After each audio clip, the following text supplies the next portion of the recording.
The question that one of the expert witnesses that was not called, Professor Rousseau, and many people believe that actually you first become fat and then you develop insulin resistance.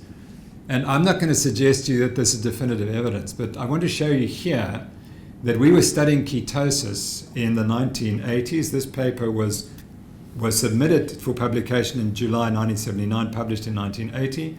Again, I emphasize Journal of Physiology is one of the leading journals in the physiology field, and here I am in my first 2 or 3 years. And as always, I'm one of the key experimental subjects. So what we did was, if we start from the left at 6 a.m., we came having fasted overnight, and then a colleague, another marathon runner, and myself, we ran for 2 hours around Rondebosch and Newlands, so it's very local.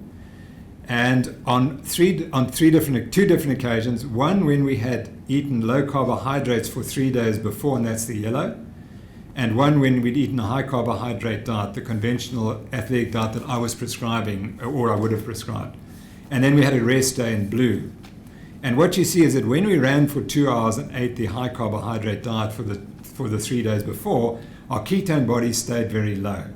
However, when we ate the low carbohydrate diet, at the end of the exercise, our ketone bodies were 1, and then they rose to 2 or 3. And we both followed a very similar pattern.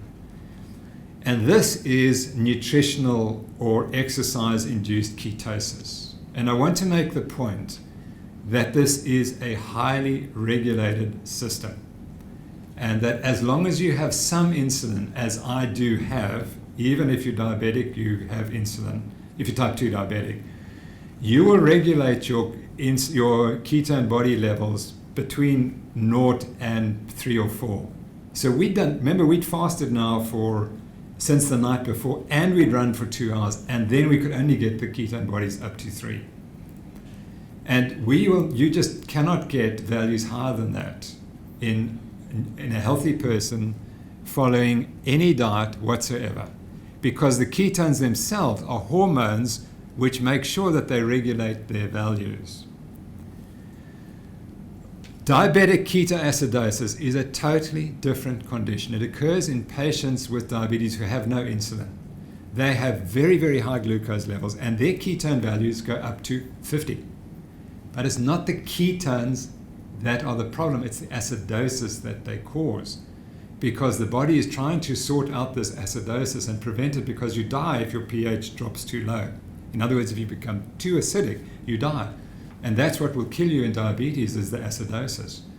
And it's a completely unregulated phenomenon. Now, if I was treating a patient with epilepsy, which I do not, but I understand the biology, or if I had a patient with cancer and was using a ketogenic diet for a cancer patient, you want to keep the patient with the ketone bodies of 3. And that is extremely difficult, because it means you have to cut the protein intake to extremely low levels. And you have to eat about 80% fat, which is a very difficult diet. And in extreme cases, you would want to do that. And then you could keep your ketones at 3 or 4. And it's safe because the system is regulated. You still have enough insulin. So I'm giving the idea that ketone bodies are highly regulated in the human body as long as you have insulin. And if you have the insulin, you will keep the ketone bodies within the normal range of between 0 to 4. And there's absolutely no evidence that that is dangerous for you at all.